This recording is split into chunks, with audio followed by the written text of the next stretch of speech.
It appears that the challenges are basically the same. For instance, starting up a business, they all, from what I've gathered today, have the same problem in finding competent employees who will be able to remain with the businesses. That seemed to be a challenge because as an entrepreneur, you have a vision, and an entrepreneur is not successful on his or her own basis.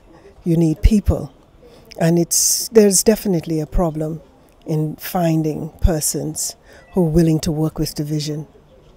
So that's one of the common factors that I've found. Well, it depends on the budget, really. From what I've gathered here today, most of the startup business starts with a very restricted budget. So hiring a consultant, an HR consultant, if you have the budget, the necessary resources, perhaps that can be helpful. But if you don't, as one of the panelists said, you would have to hire based on references and perhaps introduce a test, on-site test for a certain duration, a week or two, and to see how the prospective employee will perform.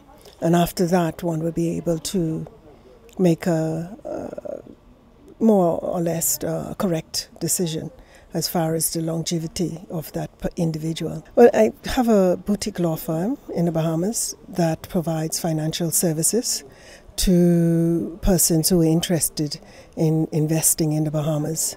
For instance, it can take the form of incorporation of companies as well as coming in with foreign direct investment in regards to resort development.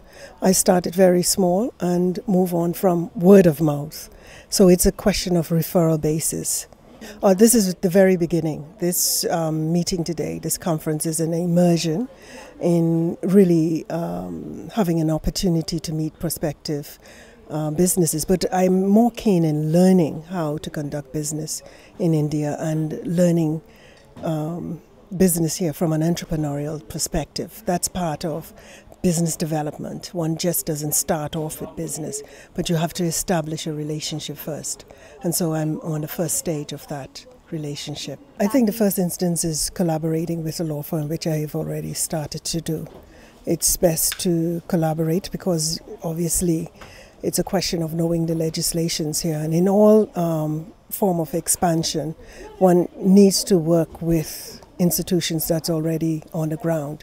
So for this instance with the law firm, I've already forged a relationship here. So that's how I will be proceeding with the business development rather than coming in with a name, because it's a new territory.